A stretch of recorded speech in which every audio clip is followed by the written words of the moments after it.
Mesdames et messieurs, bonsoir. Merci d'être avec nous dans cette production. Je crois que vous êtes déjà habitués avec ces nouveaux programmes. Chaque lundi désormais à l'offensive et devant vous à partir de 21h40, rediffusion le lendemain mardi sûrement à 9h. Ce soir, nous revenons pour échanger. Ça sera un échange effectivement, mais à l'offensive sur plusieurs questions d'actualité qui dominent d'ailleurs. On ne sait pas, on va laisser de côté quelles questions. Nous serons dans l'obligation de ramasser pratiquement toutes les questions. Mais ça va se passer autour de trois thématiques principales.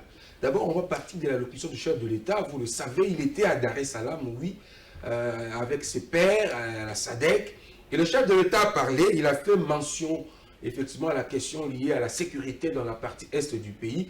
Pour Félix Tshisekedi, c'est une question collective maintenant. Il faut que les États se mettent ensemble pour éradiquer les groupes armés qui opèrent dans la sous-région. Est-ce qu'un aveu de faiblesse que le chef de l'État voudrait bien camoufler? Est-ce qu'on peut dire aujourd'hui que le FARDC en elle seule est incapable de défendre le territoire national et qu'il faut faire appel au Rwanda, aux pays limitrophes? On en parle ce soir dans cette émission, effectivement, avec la gestion des ambitions dans cette période où tout le monde attend la publication du gouvernement. C'est tout le monde pratiquement qui veut être au gouvernement. Personne ne veut rester dehors. Et nous craignons effectivement les frustrations qui pourront accoucher de l'inconstance, des départs au sein de partis politiques, et on va chuter avec l'investiture du gouvernement Ilunkamba. Cette investiture doit-elle se faire sur un fond de divergence tel qu'on le constate aujourd'hui? Tout le monde veut avoir un droit de regard sur la liste de l'autre et il faut modifier la monture à tout moment. Est-ce qu'il faut aller prendre les risques d'envoyer Ilunkamba et son équipe devant le parlementaire avec une telle divergence? On en parle ce soir avec, moi je l'appelle toujours président Norbert Yamba, cadre d'élite de PES. Président, bonsoir et bienvenue. Bonsoir, merci bien pour l'invitation. Ça va faire 3 semaines, hein, je crois qu'on était avec vous sur ce plateau. Tout à fait. J'entendais ton coup de signal. Aujourd'hui, comme tu m'as fait signe, je suis là. Je suis là justement pour que nous puissions échanger sur ces questions d'actualité. Mais le chef de l'État a-t-il été convaincant, selon vous, dans son allocution à Dar es Salaam? Oui, le chef de l'État a toujours été convaincant. Il ne faudrait pas effectivement que les gens prennent ça comme une déclaration de fanatisme. Ah non, parce que les pistes de solutions qui ont été données ont été très convaincantes. Vous savez, John, la crise dans notre pays, j'allais dire l'insécurité, la recrudescence de la violence est le résultat d'une certaine convergence d'intérêts. Convergence d'intérêts entre trois pôles. Il y a le pôle international, qui visiblement est animé par des multinationales qui prennent véritablement les responsabilités autour des intérêts dans notre pays. Il y a aussi, n'est-ce pas, nos voisins qui jouent véritablement le rôle de sous-traitants. Et puis vous allez avoir des acteurs internes. Des acteurs internes qui sont des Congolais, des compatriotes, qui vivent véritablement de cette complotation et qui laissent intérêt fertile même des graines pourries bien germées. Vous l'avez compris aujourd'hui, sous Kabila, ce n'était pas la même compréhension sur la question de la sécurité à l'Est. Non, il faut aller à Goma, il faut à Butembo, à Beni, à Bukavu, dans tous ces endroits-là, vous allez voir quand même telle ou telle personne qui n'a pas autant de responsabilité, mais qui visiblement nous a construit des bâtisses incroyables, etc. Tout le monde est dans les commerces, dans le business. C'est donc une guerre qui beaucoup de gens trouvent des dividendes. Je voudrais insister, lorsque le président estime qu'il faut une solution collective, je vous ai parlé des différents acteurs qui interviennent et qui entrent en ligne. Je vous ai également parlé que le Congo est voisin de 9 pays. Et quand tout est en de cause, chaque pays a soit des rebelles dans l'autre pays, Et chaque pays a des intérêts à Nous n'avons pas défendre. des rebelles ailleurs. Bien entendu, nous n'avons pas de rebelles ailleurs. Et donc, les gens ont trouvé véritablement cette situation de non-État, Nous je sommes le dirais. le plus faible de tous les États de la sous-région. Nous ne sommes pas les plus faibles, mais nous sommes victimes d'une programmation délibérée d'un certain nombre d'acteurs, à la fois internationaux, sous-régionaux et nationaux.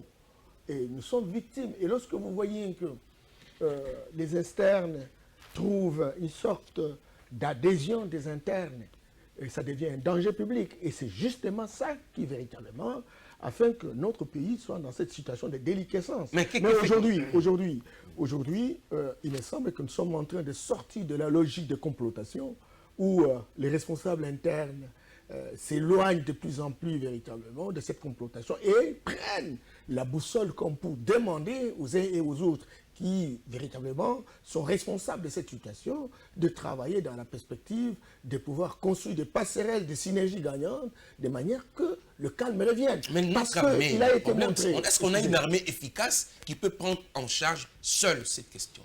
Vous savez, l'armée, le Congo, vous savez, en termes de nombre de militaires, le Congo-Kinshasa dépasse de loin. Nous sommes à 140 000, en tout cas si je ne m'abuse. Mais le Rwanda n'a que 20 000 militaires. Voyez. Et donc, nous pouvons faire mieux que le Rwanda. Il n'y a pas longtemps, lorsqu'on a présenté les top 10, c'est pas des pays les plus... oui, nous étions parmi les 10. Nous étions parmi les top 10. Oui. Et qu'est-ce qui explique que le pays voisin, qui véritablement n'ont pas la même taille que nous, n'ont pas le même capacité que nous, puissent véritablement nous déstabiliser. Qu'est-ce qui nous manque? Eh bien, écoute, c'est pourquoi je vous dis que lorsqu'il y a un système de complotation qui permet de construire des passerelles informelles avec ce qu'on appelle généralement des sous-traitants, parce que, croyez-moi, même tous ces voisins-là ne sont que des sous-traitants. Mais vous pensez que la solution collective va étouffer ce que vous évoquez en termes d'inquiétude? Aujourd'hui, les Africains sont en train de prendre conscience. Ce n'est pas pour rien qu'on est sorti de l'OIA, l'Organisation de l'Unité africaine, pour l'unité africaine. Et aujourd'hui, vous avez vu ce qui s'est passé au Niger, où l'on a mis en place, à partir du Rwanda, ça c'est évident, de Kigali, au Niger, on a renforcé ça, la zone de libre-échange. L'idée, c'est qu'il faut aller dans la perspective de construire un État africain, un État fédéral. Mais ça a coûté la vie à Kadhafi, hein, bien entendu. Mais aujourd'hui, c'est une action collective. Mais qui prendra les risques encore après Kadhafi? Lorsqu'on met en place une zone de libre-échange, c'est tous les pays qui décident. C'est tous les pays. Écoutez, aujourd'hui, le paysage politique, en termes de géopolitique internationale, est en train de changer. Nous ne sommes pas dans une situation d'unipolarité. Nous sommes dans une situation de multipolarité. Il y a plusieurs puissances qui existent à travers le monde. En Amérique latine, vous avez le Brésil, l'Argentine, et en Amérique du Nord, il n'y a pas que les États-Unis aujourd'hui, il y a l'émergence du Canada, il y a le Mexique, et lorsque vous êtes en Europe, il n'y a pas que les pays occidentaux, le noyau, n'est-ce pas, de l'Union européenne, vous avez la Russie, vous avez beaucoup d'autres pays en Europe, et lorsque vous êtes en Asie, vous avez l'Inde, vous avez la Chine. Aujourd'hui, on parle de plus en plus de la Corée du Sud et de la Malaisie, de l'Indonésie. Ce sont des pays émergents, mais qui visiblement ont une portion de responsabilité dans la dynamique de la politique internationale. Je m'excuse beaucoup. Et donc, nous avons intérêt aujourd'hui, lorsque nous voulons véritablement construire notre boussole et l'animer jusqu'au bout, il y a une marge de manœuvre. Mais le problème, c'est que la sécurité et la défense du territoire national, c'est une responsabilité nationale. Bien entendu. Congolaise. Lorsqu'on veut construire une intelligence collective, lorsqu'on veut construire une action collective, cela n'exclut pas la responsabilité principale de la République. Mais depuis quand le Rwanda doit nous aider pour buter dehors les FDLR, l'Ouganda, les ADF et consorts? Non, il n'y a pas que ça. C'est ridicule quand même, à un certain moment. C'est pas ridicule. Regardez, encore que ce n'est pas le Rwanda dont on a demandé la chose. En fait, c'est le pays de la SADC. Il faut comprendre dans quel contexte le président s'est prononcé. Il était devant le pays de la SADC. Le pays de la SADC, vous avez l'Afrique du Sud, vous avez la Tanzanie, vous avez la Namibie. Il y a eu la structure mise en place par les Nations Unies ici, avec l'usage de drones. Mais il n'y a pas eu d'efficacité avec des Tanzaniens, avec des Botswanais, des Namibiens. Ça n'a rien produit. Oui, c'est comme ça. C'est pas la première fois que nous avons sollicité l'aide. Non, mais c'est pas la première fois, mais c'est question de résolution. Quelle est la mission que l'on assigne justement à tel ou tel groupe? C'est cela. Mais la SADC vient toujours nous aider en aide, mais il n'y a pas de résultat. Il n'y a pas de résultat, mais nous sommes en train véritablement d'échanger. Je vous ai toujours dit que nous sommes la locomotive en Afrique centrale. Je vous ai toujours dit que nous sommes les dindons de la farce, nous sommes à genoux. Mais parce que la carte n'a pas été modifiée. Eh bien, la carte n'a pas été modifiée, mais nos militaires sont en train de prendre conscience. Lorsqu'on était avec le maréchal, eh bien, écoute, le militaire congolais était le modèle référentiel en Afrique. C'est que quelque part, les gens avaient la conscience véritablement de défendre les intérêts de la République. Et alors, avec le Félix Tshisekedi, nous croyons que les militaires congolais doivent être en amont comme en aval. Ils doivent être le centre d'intérêt. Ils doivent être le centre d'action. Aucune offensive. Encore qu'il faut travailler sur la vie. Il faut travailler sur la vie de ces militaires. Mais est-ce qu'attaquer ces groupes armés, c'est déclarer un état de guerre en RDC? Non, mais écoute, les groupes armés, ce sont des bandes armées. Ça relève véritablement des opérations quotidiennes. Mais il faut motiver davantage l'armée. Il faut réorganiser l'armée. Il faut affecter véritablement des moyens, etc. Et c'est le travail qui est en train d'être fait. Aussi. Bien entendu. Bien entendu. Et c'est le sens. En fait, tous les secteurs ont été complètement en déliquescence. Nous sommes en train de reconstruire un État lambeau. Et donc, il faut y mettre un peu plus d'intelligence politique. L'intelligence politique passe effectivement par la réorganisation de l'armée. C'est ce que nous sommes en train véritablement de faire. Mais il faut également travailler en mettant en place des dispositifs qui permettent de collaborer, de coopérer avec des voisins qui, véritablement, aujourd'hui, jouent le rôle des sous-traitants. Le faire, ce n'est pas une faiblesse. Bien au contraire, c'est de l'intelligence politique. Vous savez que l'intelligence politique est une nouvelle discipline, au même titre que l'économie, l'intelligence économique, l'intelligence émotionnelle, etc. Ça, ce sont des nouvelles disciplines que nous ne sommes pas habitués, en fait. Nous sommes un peu trop dans les ragots des quartiers, etc. Et qu'on ignore comment on peut reconstruire un pays en utilisant le méthode de non-violence qu'en utilisant des méthodes violentes. Et il a été même démontré, je me rappelle bien de Pittman, qui a fait cette étude. Lorsque, par exemple, on veut engager une guerre contre, je ne sais pas, tel ou tel pays, lorsqu'on compare les dividendes obtenus entre la guerre engagée et la coopération réalisée avec véritablement les pays concernés, on a réalisé qu'au niveau de la coopération, il y a des intérêts communautaires. On respecte les dividendes entre les différentes parties prenantes, mais lorsqu'il y a violence, tous les pays qui véritablement sont engagés dans cette direction-là perdent. Vous avez levé l'option de construire des maisons pour des militaires, le plan de les équiper en armement lourd pour faire face. Ce ne sont pas des maisons que vous allez construire qui vont faire face à des groupes armés. Il fallait penser d'abord à l'armement. Équiper nos militaires. Ça va de pair. Nous appelons ça les externalités d'une décision. De la même manière qu'on a besoin de pouvoir avoir une armée équipée, mais il faut aussi assurer la formation de ces militaires-là. Il faut qu'ils puissent justement vivre dans de bonnes conditions. Donc il y a interaction. Nous sommes dans une approche systémique. Donc il ne faut pas construire une dynamique parcellaire. C'est une solution court-termiste. Il faut aller dans la longévité, et la longévité suppose quels sont les éléments qui interagissent dans la vie véritablement du militaire. Et alors maintenant, lorsqu'on tient compte de tout cela, on peut avoir véritablement des solutions. La délocalisation de QG de l'armée, ça a été promis, mais jusqu'aujourd'hui, on ne sent rien. Comment l'option a été... J'étais à Goma, vous savez. J'étais à Goma. Oui, la ville, j'ai observé, au Nord Kivu. Au Nord Kivu. J'ai observé les nombres militaires qu'il y a là. Lorsque vous descendez, c'est pas à Béni, lorsque vous regardez le nombre de militaires, et y compris la MONUSCO, ils sont essentiellement nombreux. Mais ça n'empêche pas aux armées de tuer, bien entendu, de massacrer. C'est pourquoi il faut y mettre de l'intelligence militaire. Et ça se construit. Ça se construit autour d'un certain nombre de décisions. Et c'est là véritablement le travail que fait le président. Tout le temps, il est parti. Tout le temps, il tente de rencontrer les différentes protagonistes, etc., pour discuter, pour les séduire, à comprendre que nous sommes dans un processus panafricaniste. Nous sommes en train véritablement de construire les États-Unis d'Afrique. On dit une solution militaire, il faut militaire. Non. Non. C'est pas toujours ça, mais ça aboutit toujours à une solution. L'Amérique ne négocie pas avec de... Attention, l'Amérique, sur les 244 ans que l'Amérique est indépendante, Et 241 années de guerre. Et c'est comme ça que les États-Unis sont restés la plus grande puissance. Simplement parce que les guerres leur permettent véritablement d'avoir des ressources. Très bien. Nous n'allons pas bâtir notre politique sur base d'une guerre incessante et récurrente. Nous sommes des Africains.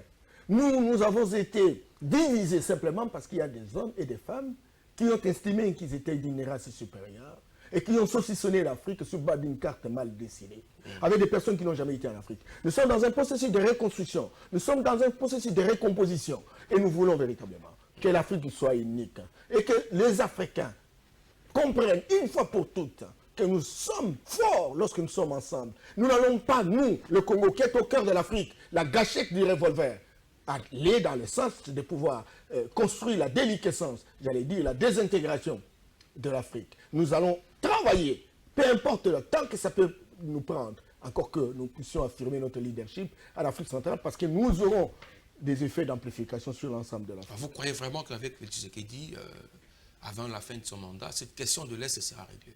Moi, j'ai envie que vous regardiez les choses à l'inette d'un journaliste professionnel. Il a été à Kigali, et vous avez vu quel type de relation il a construit avec le président rwandais. Moutandis avec le président rwandais. Attention à l'hypocrisie. Il en est de même. Attention, à oui, l'hypocrisie. oui, mais c'est un gars qui est habitué, qui connaît bien l'hypocrisie. Parce que nous avons connu pendant 37 ans d'hypocrisie. Hein, des gens qui donnent, ça s'appelle de l'imposture. C'est un terrain diplomatique, il n'y a rien de rassurant. L'imposture. Mais entre-temps, oui, on y va, c'est une recette, mais entre-temps, on n'est pas... Ils ont poignardé Mouzé le dos. Bien entendu. C'est pourquoi nous ne cherchons pas une seule recette. Nous cherchons plusieurs recettes. Et c'est là justement que je vous ai dit que nous sommes dans une logique systémique. Il y a un système avec différentes composantes, avec ces différentes recettes. Il faut chercher comment construire les interactions entre les différentes recettes que nous sommes en train de chercher. Et aller vers les voisins, aller vers ceux qui sont présumés être nos adversaires. Et justement, ça fait partie des recettes. Écoutez, John, on peut tout changer, on ne sait pas changer la géographie, John. Le Rwanda, c'est notre pays, c'est notre voisin. L'Ouganda, pour les 9 pays qui sont avec nous, y compris le pays de la SADC. Écoutez, si nous voulons, nous ne pouvons pas faire un effort pour construire la paix durable. Nous entrons dans une approche court-termiste, parcellaire, où nous ne pouvons que faire la bagarre récurrente. Nos pays souffrent encore de la pauvreté. On a besoin de sortir du frigo qui nous amène véritablement à nous ligaturer autour de la violence pour aller dans le sens des interactions, des passerelles, des synergies gagnantes. Et c'est de cette manière-là qu'on va relever le défi. Et le vrai défi, c'est d'éviter contre la pauvreté. C'était important de consacrer plus ou moins 15 minutes sur cette question sécuritaire, parce que le chef a levé une option et nous pensons qu'on doit maîtriser le rouage de cette proposition. Oui. Mais parlons de la gestion des ambitions. Revenons au Congo maintenant. Avec vous, les acteurs politiques, c'est tout le monde, peut-être vous y compris, vous voulez bien être au gouvernement. Vous voyez comment ça bouillonne au FCC avec l'affaire Bahati. Vous voyez comment ça bouillonne même chez vous, à l'IDPS, entre les uns et les autres, à l'UNC également, partout. Comment gérer les ambitions des uns et des autres sans déstabiliser les institutions, après la publication du gouvernement? C'est très compliqué parce que nous avons fonctionné dans un système où les intérêts individualistes ont primé sur l'intérêt général. Nous avons fonctionné dans un système où on vient aujourd'hui ministre, le lendemain on a une chaîne de télévision sur satellite. Nous avons fonctionné dans un système où on vient aujourd'hui, on était piéton et on arrive aujourd'hui ministre, on a des immeubles partout. Et donc la politique était devenue véritablement un lieu où on peut se taper des richesses, on peut s'enrichir insolemment, personne ne vous pose la question. Et donc nous nous sommes retrouvés dans un écosystème politique de pourriture intrinsèque. Aujourd'hui, nous sommes en train de vouloir quitter cette échelle. Mais il faut un homme. Il faut un homme. Mais qui en fait est en train de nous dire, mais écoutez, on a trop retardé les choses. Et aujourd'hui, la pauvreté a élu domicile dans notre pays. Qu'est-ce qu'il faut? Créons une équipe de professionnels. Et cette équipe doit s'attaquer à la pauvreté. Mais entre-temps, tous ceux qui ont été moulés dans ce système sont en retard véritablement de la nouvelle échelle que nous voulons prendre. Ceux qui pensent que, bon voilà, si on a un gouvernement, on a des ministres, on devient riche, et on devient comme ça fut le cas avec les Mobutistes et les Kabilistes. Et là, ils sont encore là. Ils sont vivants, ils sont acteurs. Et c'est comme ça qu'à un moment donné... Saura-t-il changer cette mentalité? Eh bien, il doit le changer. Il ne peut pas donner l'avis d'échec pour ça. Lorsqu'on est leader, la force d'un leader, c'est sa capacité. Excusez. Là, je suis dans une approche fondamentalement scientifique. On est leader parce qu'on a la capacité d'influencer, d'impacter ses concitoyens pour les amener vers une direction donnée. Ça s'appelle le leadership. Il doit prêcher par exemple, voilà, lui-même aussi. Bien entendu. Ah bon, lui. Mais justement, quand il fait la régulation, on lui donne telle mouture, il regarde. On lui donne telle mouture, il détermine les critériums. Et pourtant, nous n'avons pas été habitués. Il faut qu'il soit irréprochable. Bien entendu, mais pas irréprochable pour ça. On est humain, on est faillible. Mais quand même que le principe soit brandi, que ce principe soit consolidé. Et ça, c'est le travail que fait actuellement le président Félix Tshisekedi. Ce n'est pas un travail si facile. Nous sommes dans un système où chacun doit jouer sa partition, les journalistes. Ce n'est pas le seul président. Nous le faisons depuis longtemps. Bien entendu. Mais alors maintenant, lorsqu'on croit que c'est le président de la République qui doit changer les gens, attention, nous sommes dans un système où nous avons plusieurs institutions. Chaque institution a une mission. Encore que chacun joue sa partition. Les journalistes, vous êtes là, les médias, etc. Vous avez un rôle. Il faut fouiner partout.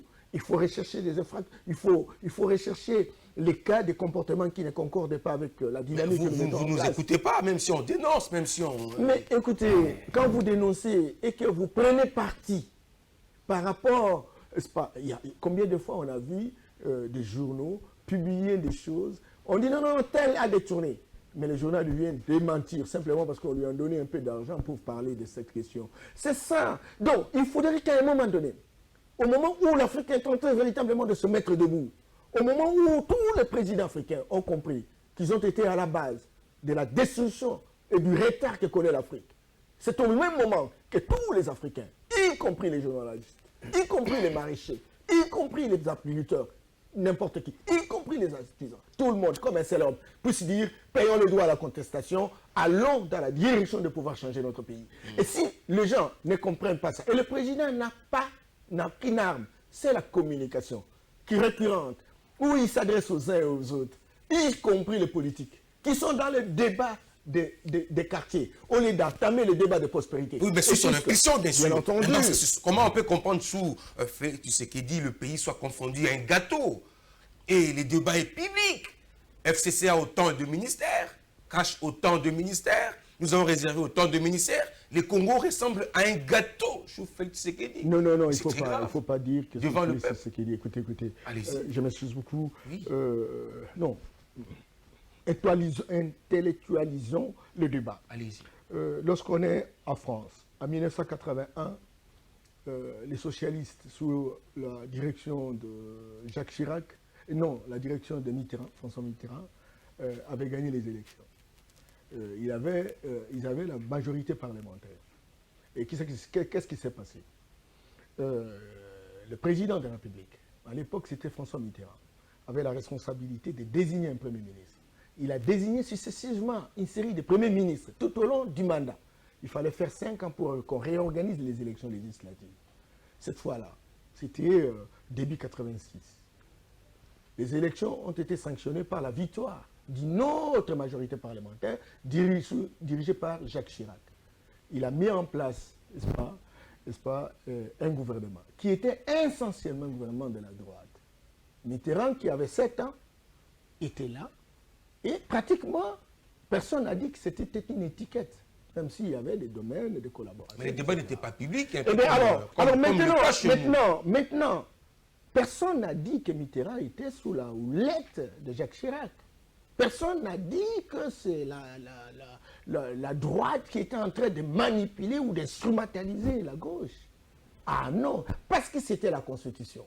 Nous également, dans notre Constitution, nous avons voulu véritablement que nous puissions aussi, pour gérer la République, au travers d'un gouvernement, qui ait une majorité parlementaire. Dans cette majorité parlementaire, heureusement, malheureusement, c'est l'FCC qui gagne à la fois les élections au niveau parlementaire, au niveau des provinces, occupe tout l'espace. On fait comment? Le président de la République, Félix Tshisekedi, a gagné à la présidence. Mais il y a la base, parlement, province, au niveau local. Qui sont là? Ce sont eux. Comment peut-il avoir une marge de manœuvre pour véritablement booster la République? Mais il faut des négociations. Et ces négociations ont poussé à la coalition. Et alors maintenant, au moins, nous avons gagné quelque chose. Simplement parce que lorsqu'il y a coalition, il n'y a qu'un seul entraîneur.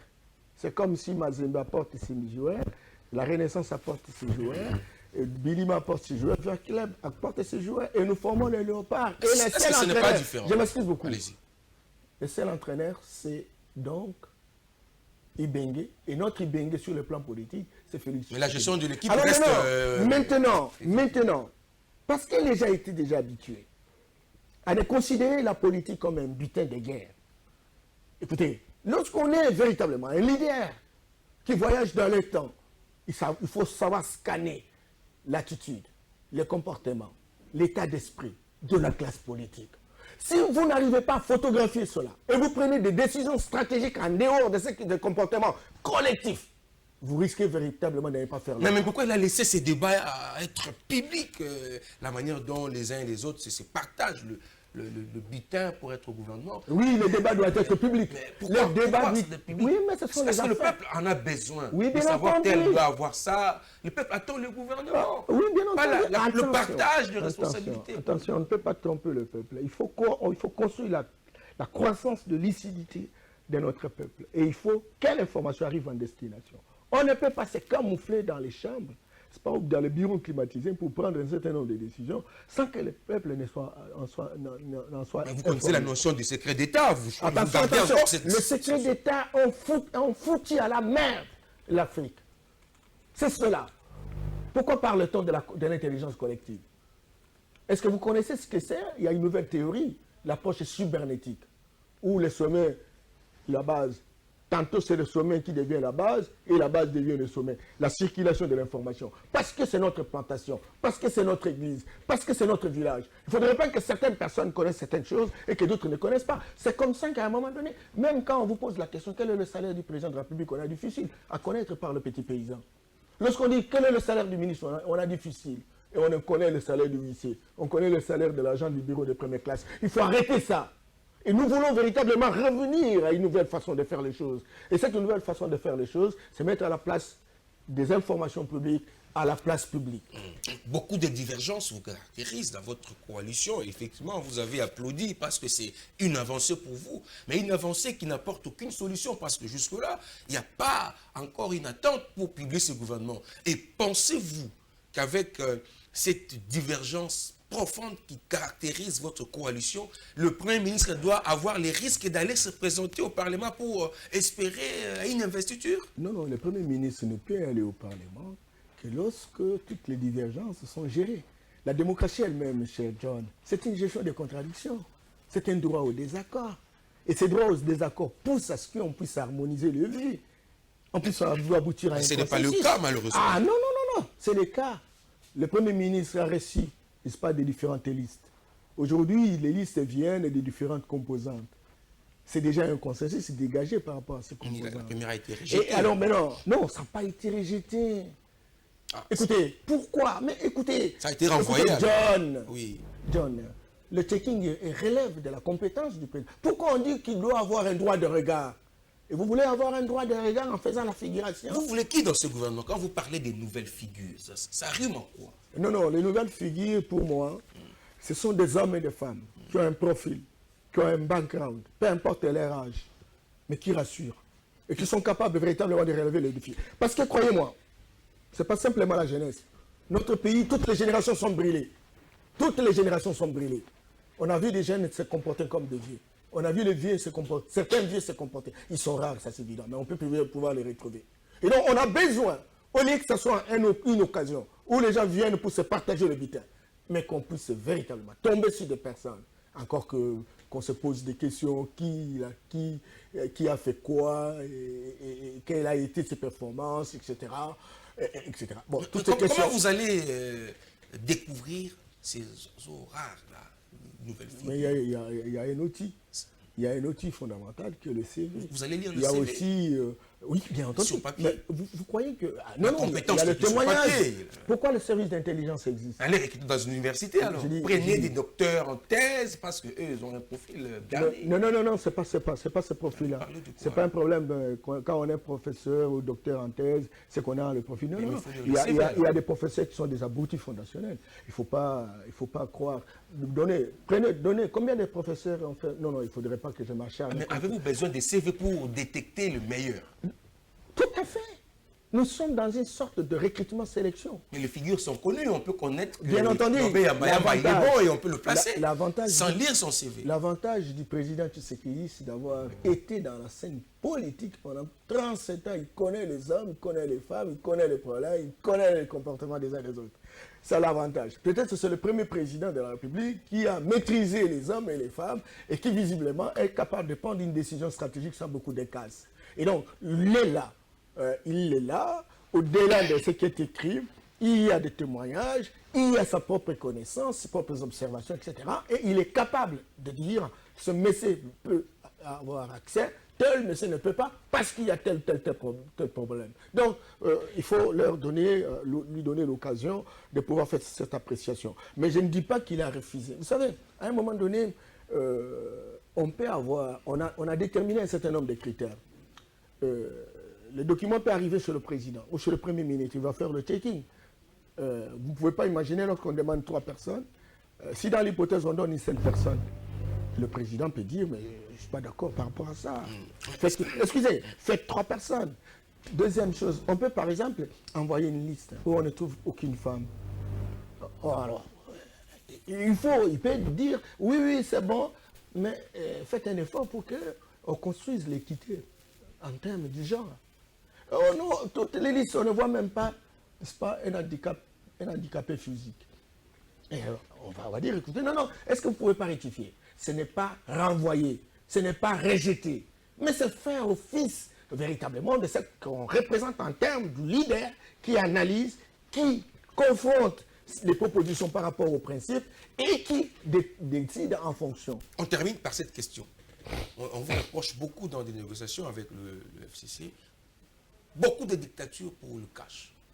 Vous voulez toujours avoir un droit de regard sur les listes du FCC, mais sur vos listes, c'est impossible. Non, mais oui. C'est le président de la République qui est président de la République. Mais le FCC a droit aussi de voir des regards sur vos listes. Non. Mais pourquoi pas? En fonction de quoi? C'est le FCC qui doit décider. C'est le président de la République qui endosse la responsabilité. Non, attention. Ne faisons pas la confusion. Il y a le Premier ministre qui fait un premier checking parce qu'il en a la responsabilité. Il endosse la responsabilité de pouvoir choisir le meilleur d'entre nous. Et le deuxième, et en fin de compte, c'est le président de la République. Et donc, il a le droit de regard pour dire l'équipe que je suis en train de former, cette équipe-là est-elle valable pour gagner le combat? Et le combat, c'est lutter contre la pauvreté. On peut refuser que sa liste soit aussi checkée de l'autre côté. Qui va checker? C'est le Premier ministre. Mais ce n'est pas l'autorité morale ou les gens du FCC. Quand le président Kabila était président de la République, donc il y avait des gens qui checkaient. Ah, mais non. Mais ils sont détenteurs de la majorité parlementaire qui doit investir votre gouvernement. Oui, mais tout à fait. Mais vous frustrez vos partenaires politiques. Non, on ne frustrerait pas. C'est ça. Construisons l'ordre. On a fonctionné comme de poissons dans l'eau. On a fonctionné comme si on n'avait pas de principes et des règles de jeu. Mettons quelque chose. Ayons le socle. Un mariage difficile. Ayons la fondation qui construit la culture de respect des règles de jeu. Et ça, il y a des personnes qui ont la responsabilité de construire cette dynamique, dont le président de la République, et qui a un devoir de redevabilité vis-à-vis d'un peuple, et qui constitue véritablement le conducteur de la boussole, et qui a besoin d'avoir des hommes et des femmes qui sont capables de relever le défi. Et donc, il a un droit de regard. Sinon, alors, il aurait décidé qu'il n'y ait pas 42 ministres du côté de FCC. Et il y a 42 ministres. Le cash n'a que 23. C'est lui qui a décidé. Votre mot... Non, je dis qu'il aurait pu décider s'il avait tous les atouts. Il leur a donné cette possibilité de décider parce qu'ils sont majoritaires. 42 ministres. Mais il doit savoir qui vient faire quoi. Parce que celui qui aura un devoir de redevabilité vis-à-vis de notre peuple et que sa vision doit être d'application. Et si on a des troubadours, si on a des profiteurs, si on a des roublards qui viennent véritablement faillir pour rééditer les mêmes exploits, à ce moment-là, il ne peut pas endosser une histoire, une responsabilité vis-à-vis des générations futures pour rien. Votre mot de conclusion? Non, je voudrais simplement dire que les Congolais doivent s'habituer à de nouvelles façons de faire les choses. C'est vrai qu'on a été pendant tant des ans de dictature perfectionnée, avec un modèle de fonctionnement. On a vécu 22 ans avec l'AFDL et le régime qui est passé, etc., où c'est la facilité, les raccourcis, l'écartement des règles de jeu, etc. Aujourd'hui, nous avons une alternance que nous avons voulu tous. Bon, c'est Félix Tshisekedi qui arrive, il veut inoculer une nouvelle façon de faire les choses, qu'on lui donne le temps et qu'on s'applique, parce que l'avenir de la République en dépend. Le Congo, qui est le cœur et dont respire l'Afrique, en dépend. Et je pense qu'en les suivant, on aura fait un bon bondissement. Et le bon bondissement suppose la lutte contre la pauvreté. Mesdames et messieurs, je vous dis merci pour l'intérêt accordé à cette émission. Merci à vous, monsieur Norbert Yamba, d'avoir été le nôtre. Et comme d'habitude, vous avez toujours la même puissance dans la réflexion et l'argumentation. Merci à l'équipe technique qui nous a tenu compagnie ce soir. Jules Tchibamba, Freddy Kipimo, Papi Mandeke et de l'autre côté du montage, Gloire. Portez-vous bien, on va vous retrouver le lundi prochain pour un nouveau numéro de votre magazine à l'offensive. Au revoir.